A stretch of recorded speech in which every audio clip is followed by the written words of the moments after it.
আজকে তোমাদের সাথে শেয়ার করছি একদম হালকা পাতলা আলু ফুলকপি মটরশুঁটি দিয়ে কাতলা মাছের কামাকামা ঝোল।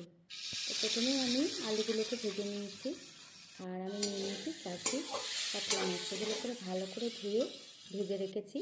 আর কড়াইতে তেল দিয়ে এখানে আমি আলুটাকে আলাদা করে ভেজে নিয়েছি, ফুলকপি ভেজে নিয়েছি। কড়াইতে আমি একটু জিরে ফোড়ন দিয়ে তার মধ্যে আলু ফুলকপি একসাথে ভেজে, আর টমেটো রয়েছে, একটু আদা বাটা রয়েছে, সেটা ভালো করে কষিয়ে নুন হলুদ পরিমাণ মতন দিয়ে তোমার গরম জল, আমি তরকারিতে গরম জল অ্যাড করেছি। তা গরম জল অ্যাড করে যখন ওটা টকবক করে ফুটবে, যখন অনেকটা সিদ্ধ হয়ে আসবে, তখন আমি 4 পিস মাছ আমি দিয়ে দিয়েছি তার সাথে।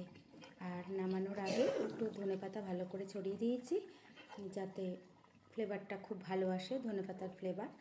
আর তারপরে আমি একটা ঢাকা চাপা দিয়ে মাছটা 2-3 মিনিট ফুটিয়ে নিয়ে আমি পরিবেশন করব। তা তোমাদের সাথে আজকের রেসিপিটা কী কী রেসিপি হয়েছে সেটা তোমাদের সাথে আমি শেয়ার করছি, দেখে নাও।